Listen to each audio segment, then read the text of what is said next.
Mau bertanya Ustaz, bagaimana tata cara proses menuju pernikahan? Doa kepada Allah, ini yang pertama, untuk diberi calon yang baik. Kalau kamu sebagai pria, minta kepada Allah diberi jodoh istri yang salihah, yang taat kepada Allah, menghormati syariat Allah, menghormati Nabi Allah. Minta kepada Allah istri yang sopan, yang santun, yang beradab. Doa kepada Allah Subhanahu wa ta'ala. Ini yang pertama. Yang kedua, mencari istri yang solihah pada tempatnya. Kalau mencari istri yang solihah di biro jodoh, repot. Kalau mencari istri yang solihah melalui perkenalan di Facebook, hati-hati, wanita sudah punya Facebook, itu ada tanda-tanda indikator. Saya tidak mengatakan pasti tidak baik, ada indikator. Saya nggak pernah tahu apa itu Facebook, bagaimana bentuknya, tapi ada yang cerita atau banyak yang cerita. Waduh, berbagai kemungkaran di situ. Betul? Iya.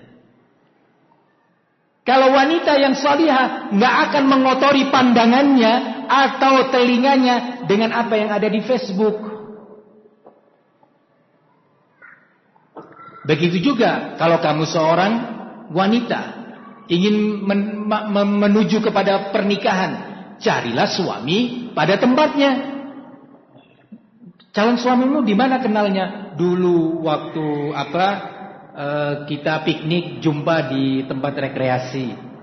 Oh ya, terus kemudian kita tukar menukar nomor handphone. Oh ya, terus kita saling kontak. Suami si Mas itu kirim fotonya, saya juga kirim foto. Kemudian setelah itu kita berjalan-jalan berdua. Belum menikah, belum. Sudah ciri-ciri nggak baik. Ya. Jadi proses awalnya menentukan.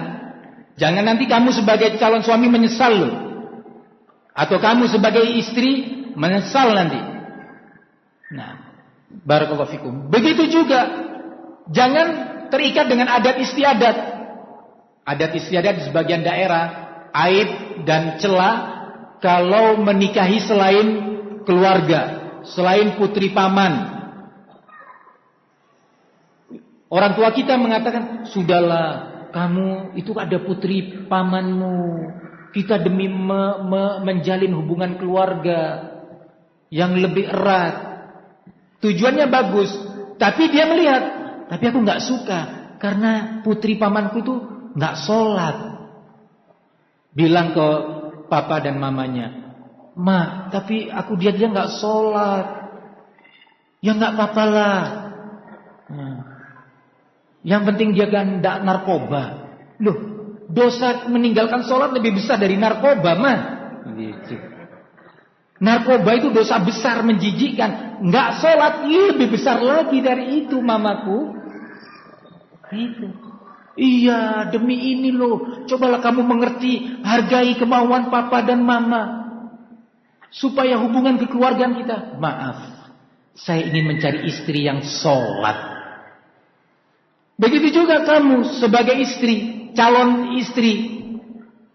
Kalau melihat suaminya nggak sholat, cepat tinggalkan. Janji kok dia mau sholat. Putriku, dia tuh anak pamanmu mau sholat, janji.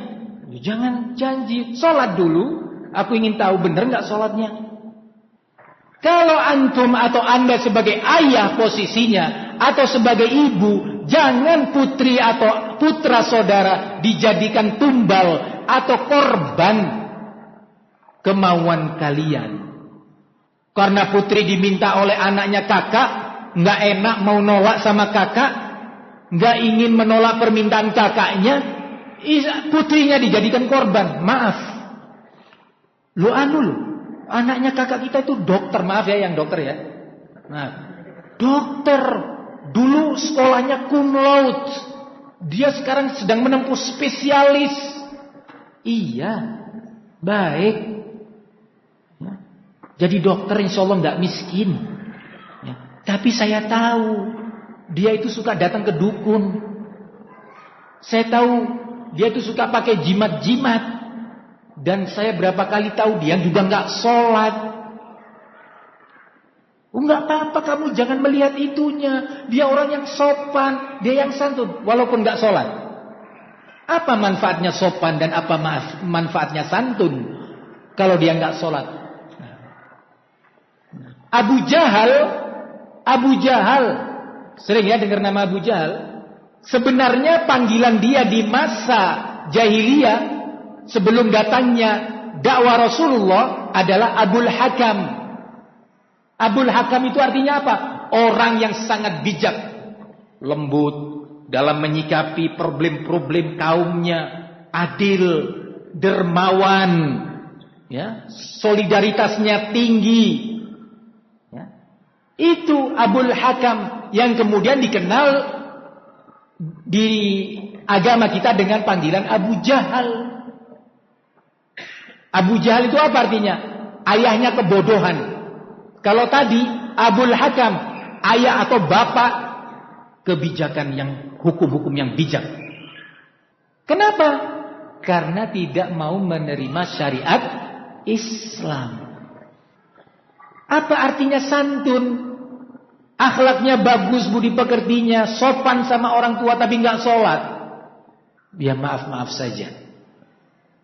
Begitu cara atau proses menuju pernikahan. Yang nggak kalah pentingnya, kalau kamu mau menikah, lakukan juga nazar. Nazar itu apa?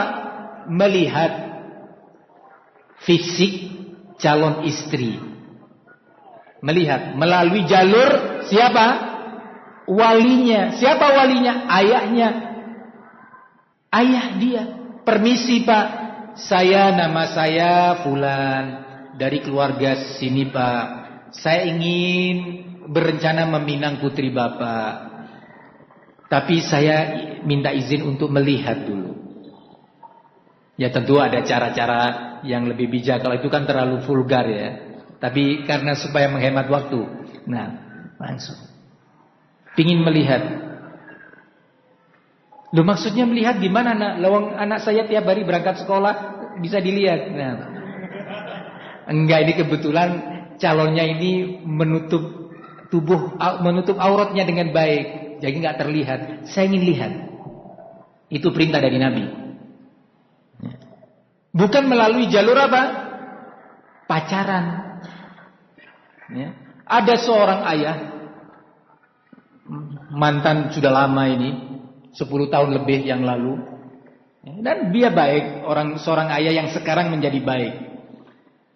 Punya putri, dinikahi seorang pria ternyata Hindu. Putrinya baik, menurut pandangan keumuman ya, berjilbab. Bagaimana dia bisa seperti itu? Kenalan dengan seorang pria yang menolong dia. Ini mau berangkat sekolah, ditolong oleh pria tadi. Karena ada suatu masalah, dia naik motor, ditolong. Dari situ ada perkenalan. Kok baik ya pria ini? Kenalan. Setiap malam minggu ada apel. Iya, tahu apel? Iya. Diapelin. Nah, si ayah melihat pria ini santun. Ya, tanya, mana si fulana? Oh ada, silakan masuk. Minggu berganti minggu, singkat cerita mau bernikah. Karena ketahuan ini Hindu, ayah nggak mau. Sampai dia harus masuk Islam. Masuklah Islam katanya. Terjadilah pernikahan dengan cara Islam. Dibawa pergi, ya, ternyata kembali menjadi Hindu. Nah, kalau pindah agama aja bisa, pura-pura. Apalagi pindah sholat, tahu pindah sholat? Tadinya nggak sholat, pura-pura sholat. Para hadirin yang saya muliakan, nah, kisah semisal ini banyak terjadi. Maka perkenalan itu harus melalui jalurnya, yaitu walinya. Dan kemudian melalui KUA, jalur resmi, jangan seenaknya. Ya. Jangan seenaknya, melalui KUA. Oh enggak Ustaz, cukup dinikahkan oleh ustadz kami. Ustadz kamu itu bukan wali. Ya, walinya adalah ayahmu, dicatat oleh petugas pencatat pernikahan. Begitu caranya, barakallahu fikum. Nah.